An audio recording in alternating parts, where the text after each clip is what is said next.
அத்தியாயம் 16. அக்னி குண்டம். வானசாஸ்திரியான சங்கரநாராயணன் ஆராய்ச்சி அறையிலிருந்து வெளியே வந்த இதயகுமாரனுக்கு பல விஷயங்கள் புதிராக இருந்தன.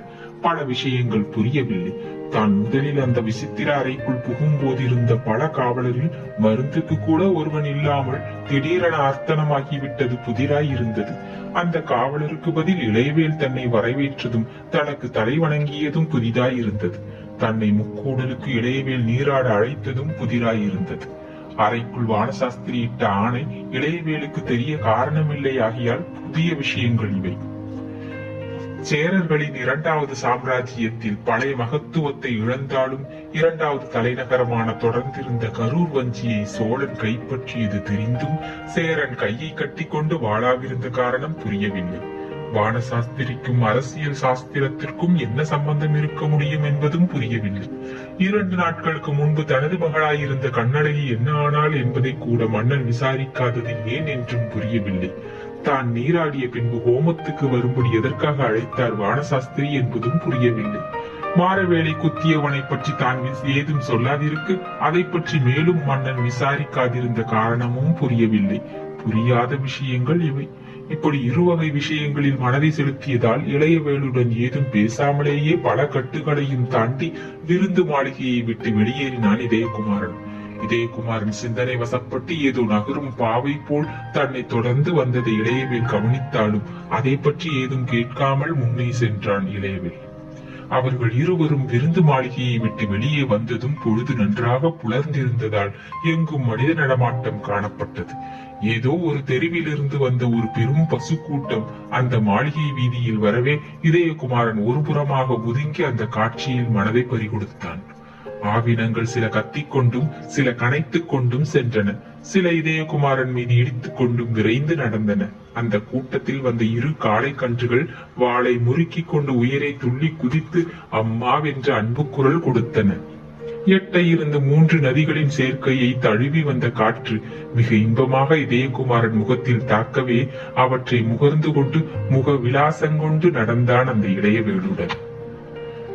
எதிரே நடந்த ஆண் பொருணையின் பெரும் கரையிலிருந்து இறங்கிய அந்தணர்கள் சிலர் விடியற்கால நீரோட்டத்தை முடித்திருந்ததால் சேர மன்னன் சொன்ன முகுந்த மாலை ஸ்லோகத்தையும் அந்த கிரகந்தத்தின் அடுத்த ஸ்லோகங்களையும் இறைந்து இன்பராகத்தில் பாடிக்கொண்டும் நெற்றியில் பளிச்சென்று இட்ட திருநாமத்துடனும் விபூதியுடனும் வந்து கொண்டிருந்தார்கள்.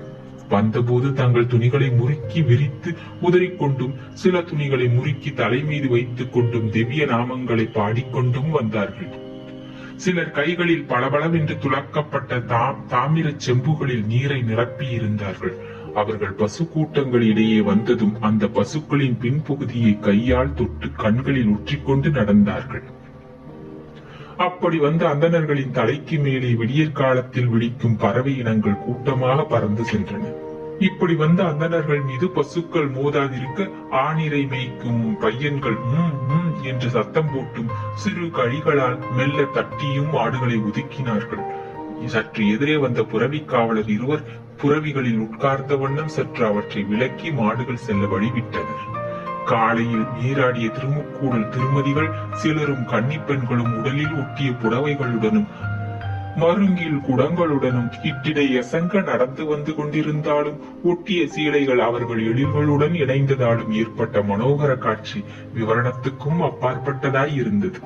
இத்தகைய இன்ப ஜாலங்களை எல்லாம் பார்த்து கொண்டே ஆண் பொருடையின் கரைமேட்டில் ஏறி அகண்டமான பிரவாகத்தில் கண்களை ஊட்டிய இதயகுமாரன் தன் மனதையெல்லாம் அந்த 3 நதிகளிடமும் பறிகொடுத்தான். திரிவேணி என்று வடமொழியிலும் முக்கூடல் என்று பைந்தமிழிலும் பெயர் பெற்ற அந்த 3 நதிகளின் சங்கமத்தை பார்த்த இதயகுமாரன் வடநாட்டு திரிவேணிக்கும் தமிழகத்தின் திரிவேணியான திருமுக்கூடலுக்கும் ஒரு வேறுபாடு இருப்பதை கவனித்தான். வடநாட்டு திரிவேணியில் கங்கையும் யமுனையும் கூடுவது தெரிந்தாலும் சரஸ்வதி அந்தர்வாகினியாக அடியில் ஓடுவதால் கண்ணுக்கு தெரிவதில்லை. ஆகையால் அப்படி ஒரு நதி இருப்பதை ஊகத்திலிருந்தும் கவி கூற்றிலிருந்தும் தான் அறிய முடியும். அதுவும் காளிதாசன் விளக்கத்தால் தான் புரிந்து கொள்கிறோம். ஆனால் இந்த திருமுக்கூடலில் அப்படி இல்லை. ஆண்பொருளையும் மணிமுத்தா நதியும் காவிரியுடன் சங்கமாவது நேரடியாகவே தெரிகிறது. அதனால் தான் கங்கையின் புனிதமாய் காவிரி என்று பிரபந்த கர்த்தாக்கள் சொல்லி இருக்க வேண்டும் என்று தனக்குள் சொல்லியும் கொண்டான்.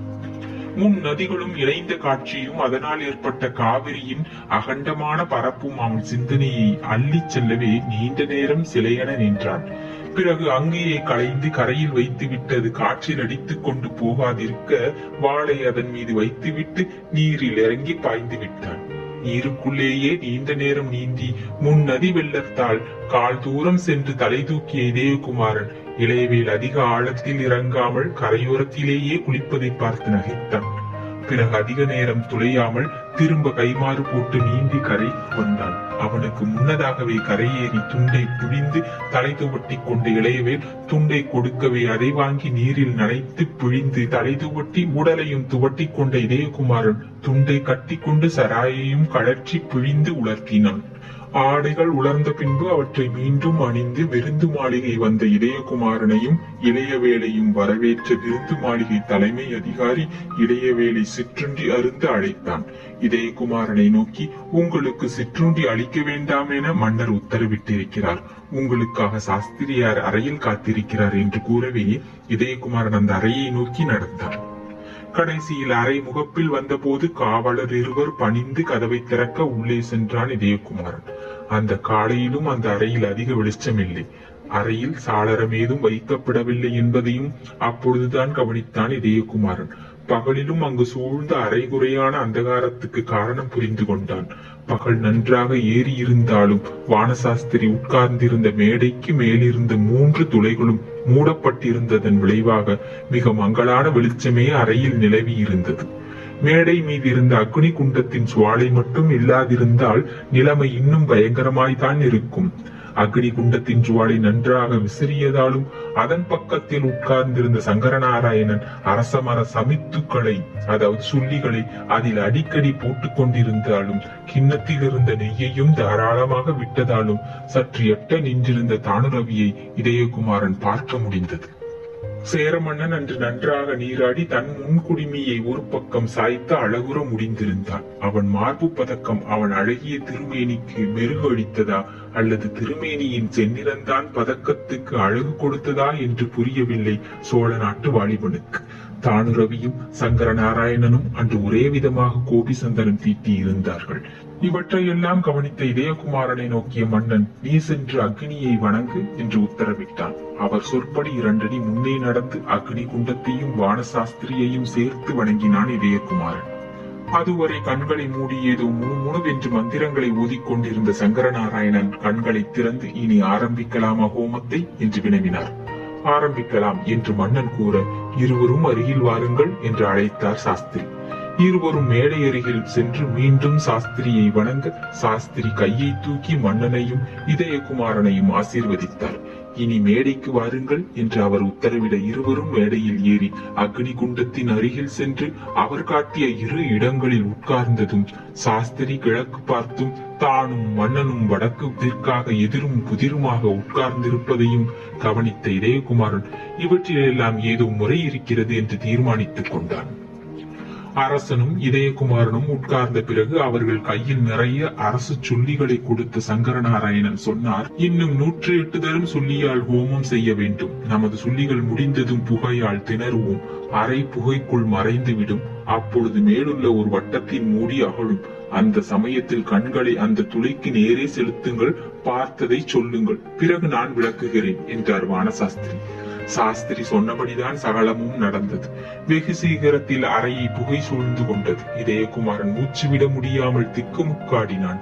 அந்த சமயத்தில் எழுந்தது சங்கரநாராயணனின் கடுமையான குரல், மேலே பாருங்கள் என்று. மன்னனும் மன்னனை தொடர்ந்து இதயகுமாரனும் மேலே பார்த்தார்கள். விசித்திரம் விசித்திரம் என்றான் இதயகுமாரன். என்ன தெரிகிறது உனக்கு? சங்கரநாராயணன் குரல் எங்கிருந்தோ ஒலித்தது. சூரியன். அப்புறம்? சூரியனை சுற்றி சிவப்பு கூடு ஒன்று வளையமாக தெரிகிறது. நல்லது நல்லது என்று குதூகலித்த சங்கரநாராயணன், இன்னும் என்ன தெரிகிறது என்று வினவினார். ஏதும் தெரியவில்லை. சரி, உன் கண்ணின் வீழ்ச்சியம் போதாது என்று சொல்லி அரைக்கோடிக்கு சென்று செப்பு தகடு ஒன்றை கொண்டு வந்தார் வானசாஸ்திரி.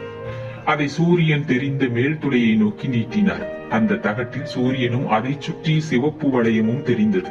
தகட்டை உற்றுப்பார் என்று ஆணையிட்டார் வானசாஸ்திரி.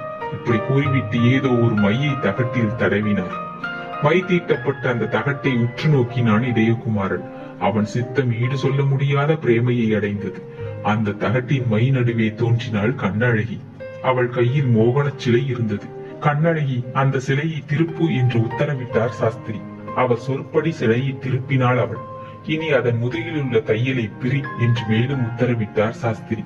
அவள் அந்த பணியை நிறைவேற்ற முனைந்த சமயத்தில் அவள் கையை ஒரு கை பற்றி நிறுத்தியது. அது வேறு யார் கையும் அல்ல, தனது கைதான் என்பதை புரிந்து கொண்ட இதயகுமாரன் பிரமைப்பின் எல்லையை எய்தினான். அடுத்து வானசாஸ்திரி எடுத்த நடவடிக்கை இதயகுமாரனை பெரிதும் அசர வைத்தது.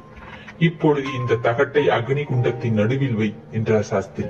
அதற்கு இணங்கவில்லை இதயகுமாரன். கண்ணழகியும் மோகனச்சிலையும் அப்பொழுதும் இந்த தகட்டு மையில் காட்சியளித்தனர். இந்த உருவங்கள் மறையும் வரை நான் எதுவும் செய்ய மாட்டேன் என்று திட்டமாக சொன்னான் இதயகுமாரன். குருநாதர் சொன்னபடி செய் என்று எழுந்தது சேர மன்னன் ஆணை கடுமையாக. அந்த கடுமையையும் லட்சியம் செய்யவில்லை இதயகுமாரன். அடுத்து சேரமான் சாஸ்திரி இருவருமே நகைத்தார்கள் பெரிதாக. அத்தியாயம் 16 நிறைவுற்றது. நன்றி, வணக்கம்.